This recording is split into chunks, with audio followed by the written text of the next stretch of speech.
Unit 3, Sociology, Women, Men, and Changing Roles. Chapter 5, The Women's Movement, From Liberation to Feminism. The women's movement in the United States is a social movement that is nearly a century and a half old, according to Barbara Ryan, author of Feminism and the Women's Movement. According to Ryan, organized activity on behalf of women's rights began in the mid-1800s when, both by law and by custom, women were considered non-persons. Married women, for example, were prevented by law from inheriting property, from controlling the money that they earned, or from retaining custody of their children if they were divorced by their husbands. In addition, no woman was allowed to vote on the laws that governed her life. In the early 1900s, important changes occurred in the social and political climate in Europe and the United States as a result of World War I. After the war, a number of countries granted women the right to vote, and in 1920, American women gained the right to vote. 20 years later, another war brought major social changes that affected the lives of many men and women. One of the social changes involved women working outside the home. During World War II, large numbers of women entered the job market to do the jobs of the men who had been drafted into military service. A great many of these women became factory workers, and they proved themselves to be capable and dependable workers. Today, women have gained more employment and job opportunities, and they hold different jobs and occupations.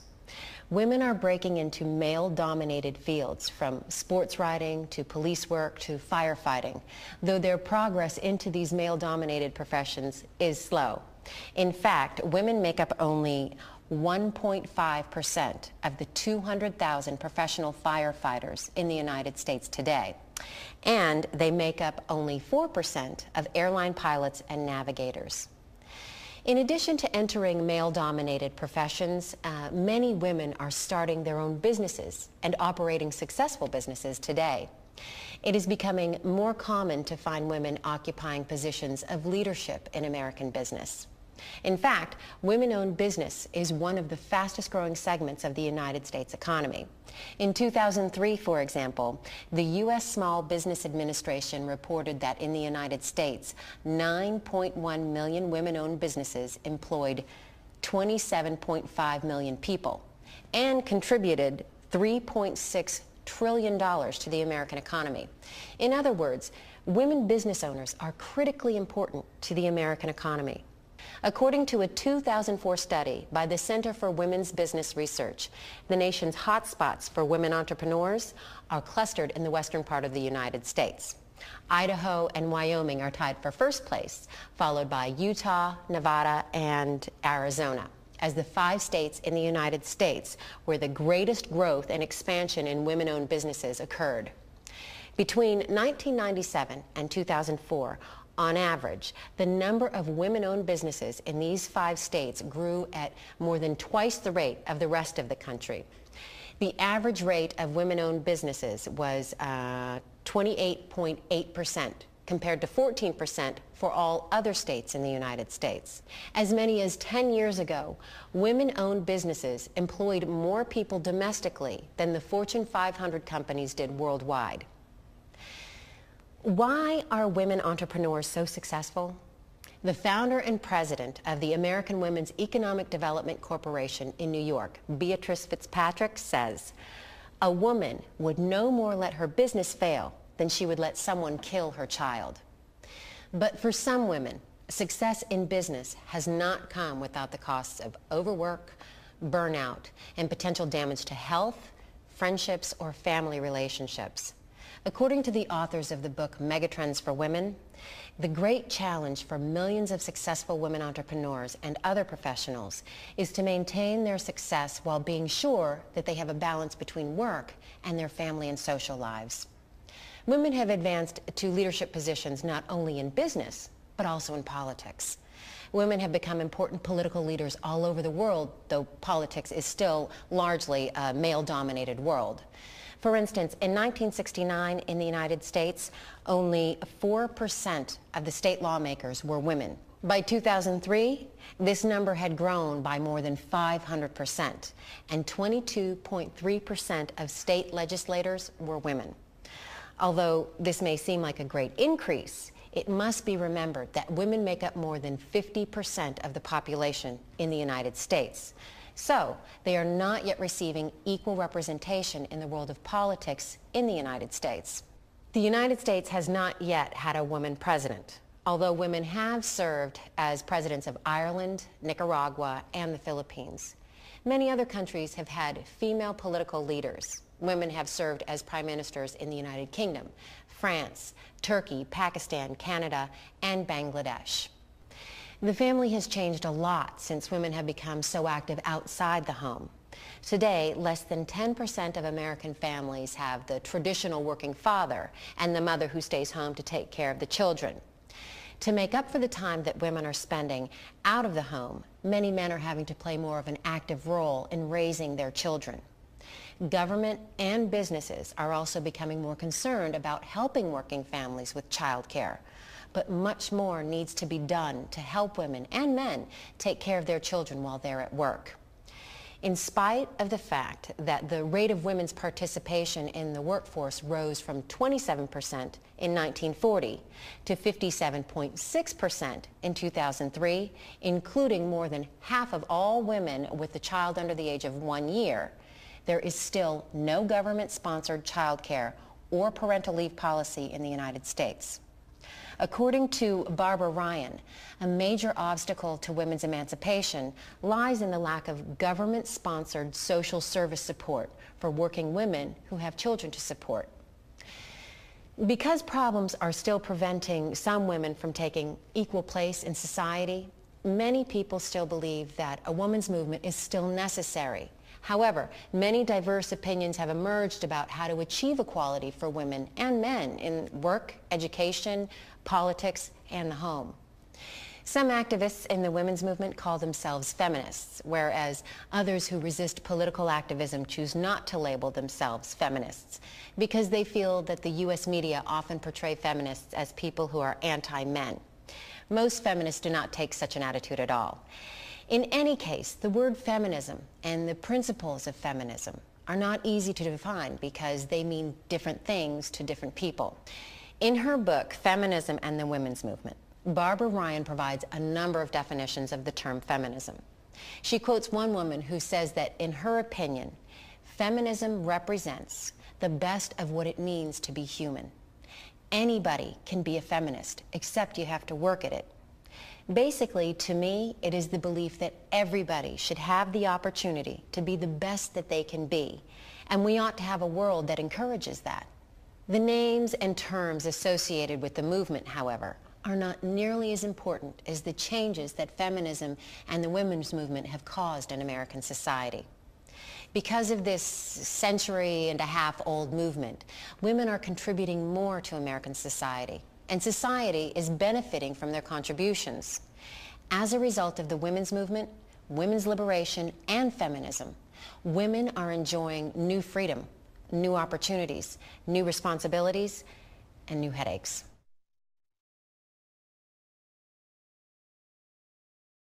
Unit 3, Sociology, Women, Men, and Changing Roles. Chapter 6, The Men's Movement. What does it mean to be a man? The women's movement has gained a lot of attention in recent years in the U.S. and in countries around the world.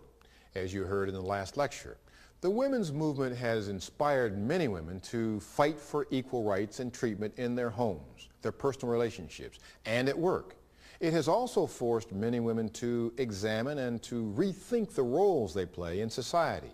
However, not only have women begun to examine and rethink the roles they play at home and work, and in modern society as a whole, but men also have begun to examine and rethink the roles they play in society, and to examine and rethink the various and changing roles they must play at home and at work today.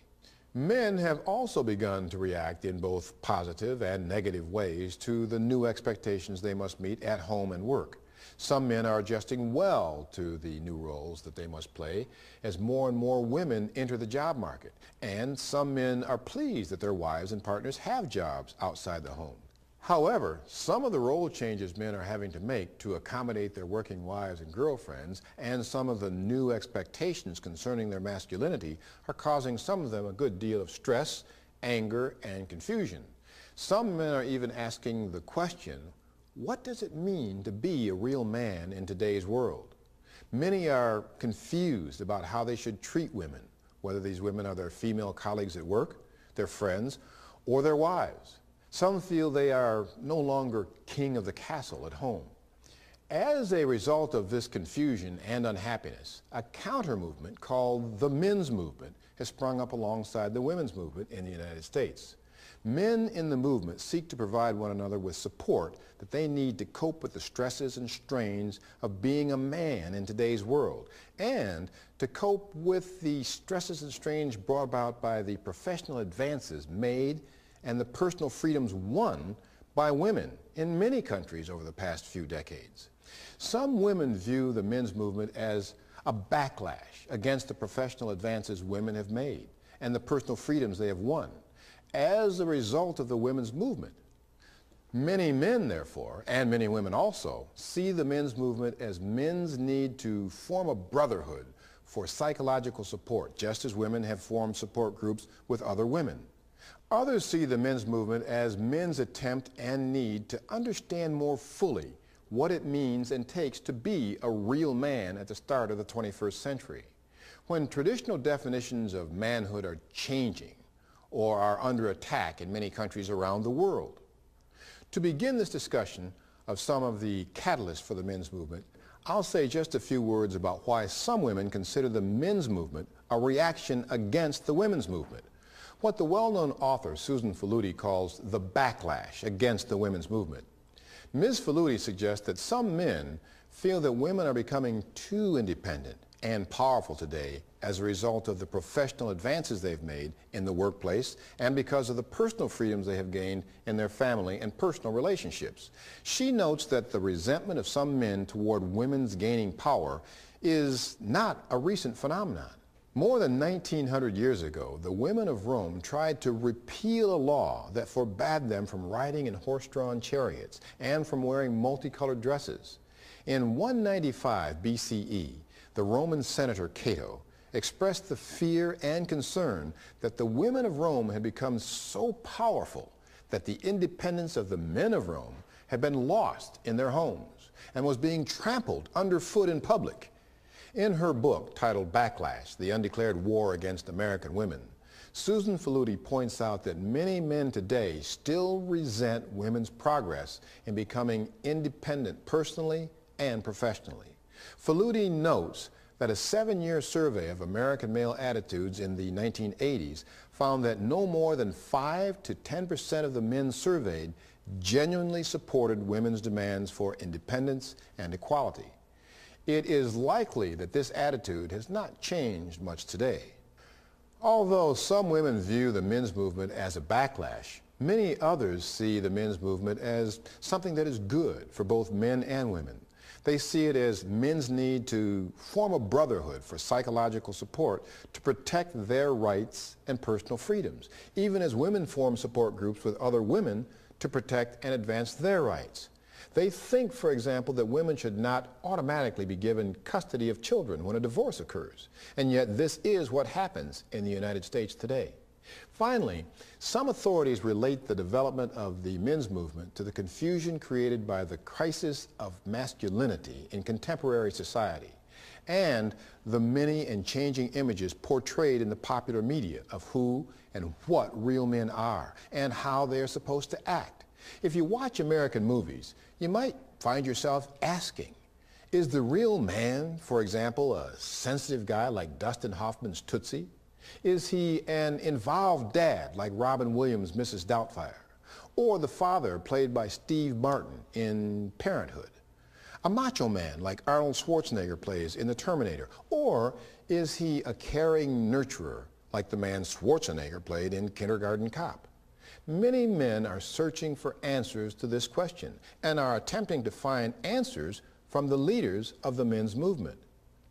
What are the origins of this crisis of masculinity that poses problems for many men today? Well, one of the historical reasons for the crisis, according to Robert Bly, a poet who is considered to be one of the founding fathers of the men's movement, is rooted in the changes that took place in the U.S. as a result of the Industrial Revolution, which occurred in the early to mid-1900s. When the Industrial Revolution began, the kinds of work that people did, that is, the kinds of work men did, of course, changed for many Americans. Before the Civil War, 88% of American males were small farmers, independent artisans, or small business owners. In these professions, the workers usually worked close to their homes. This meant that sons were constantly learning how to work and support themselves and their family by working alongside their fathers. By 1910, however, less than 1/3 of all men in the United States were self-employed. Sociologist Michael Kimmel points out that even then, many men felt that the concept of manhood was being threatened and was even vanishing because men no longer worked their land or had control over their labor. Many never got to see the fruits of their labor, as farmers and craftsmen usually do. Many men in the post-industrial revolution era had become mere cogs in the machines of industrial America. In addition, the change from a farm to an industrial society meant that instead of supporting their families by working near their homes as farmers, craftsmen, or small business owners, the majority of men began working in factories or offices. Often, the factories were far from their homes, and men had to travel long distances to work. This meant that the men were not home, and the amount of time fathers spent with their sons was greatly reduced. Young boys, therefore, did not have their fathers around to act as role models. The effects of the Industrial Revolution continue into the present day, according to men in the men's movement, and they want to address the problems it has brought. For example, many people are concerned that men still have little say in the upbringing of their children.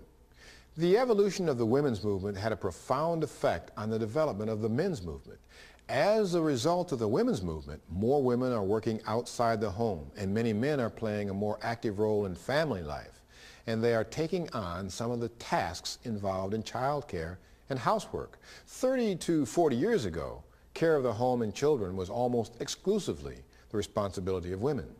In addition to these changes inside the home, in the workplace, men are today entering occupations that used to be considered women's jobs. More men are becoming nurses and teachers of young children. Other men are finding that they have more female colleagues and bosses at work than ever before. And they're having to adapt to women's styles of communication and management, which can differ considerably from those of men. At work, as well as at home, many men today in the U.S. have to play very different roles than their fathers did. As a result, they are joining with other men in the men's movement, or they are reading books such as Robert Bly's Iron John to try to understand and cope with the roles expected of men in today's world. So some of the reasons for the men's movement can be attributed to three things. One, the changing roles brought about by the women's movement. Two, the Industrial Revolution. And three, men's desire to understand and affirm the concept of manhood. Exactly what forms does the men's movement take, and what do men in the men's movement hope to achieve by being active in the movement? To begin with, the men's movement has no unified, monolithic philosophy. Although there are a number of unifying themes, there are also some interesting differences between the basic groups associated with the men's movement. Several writers who write about the men's movement have identified four basic groups of men active in the movement. The first group is labeled the male feminists, and these men work for women's rights and equality between the sexes. Some of the men in this first group are vocal about blaming other men for much of the violence against women and for the inequality that exists between men and women in relationships and in the job market. Not all members of the men's movement, however, consider this first group of men to be an integral part of the men's movement. To be sure, the other three groups focus more on men's issues than do the so-called male feminists. The second orientation in the men's movement attracts men who join men's support groups to meet regularly and give and receive psychological support in dealing with problems created by the new roles they have to play at home and at work.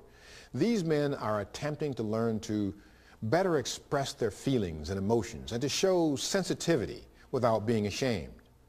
A third group in the men's movement consists of men who want to get back the power they feel they've lost because of the advances made by women as a result of the women's movement and feminist causes. Finally, there is an approach to the movement called the mythopoetic men's movement. The mythopoetic men's movement is often identified with Robert Bly, the poet who wrote one of the most well-known books of the men's movement, Iron John.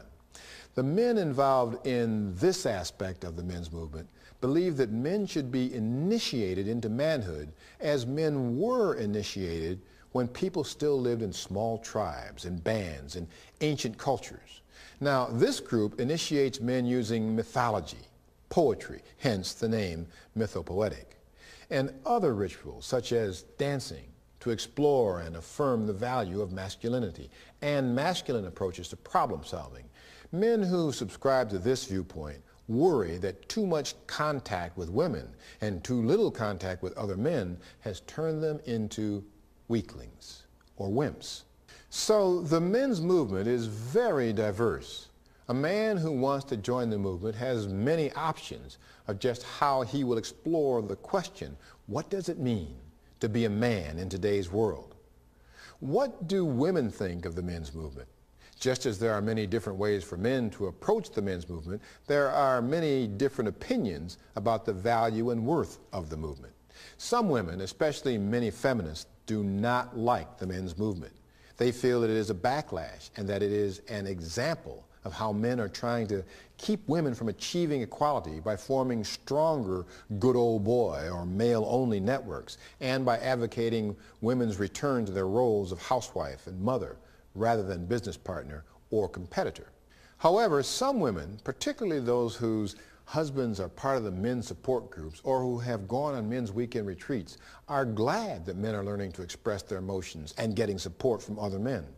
Barbara Brotman reports in an article in the Chicago Tribune that one woman she interviewed is glad that her husband has joined the men's movement because she no longer feels that she alone is responsible for their family's emotional well-being. She and her husband now share that role and responsibility.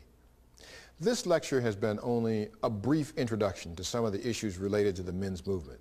Because of many different perceptions concerning the goals and purpose of the movement, it is difficult to give a simple definition or draw a simple portrait of the movement.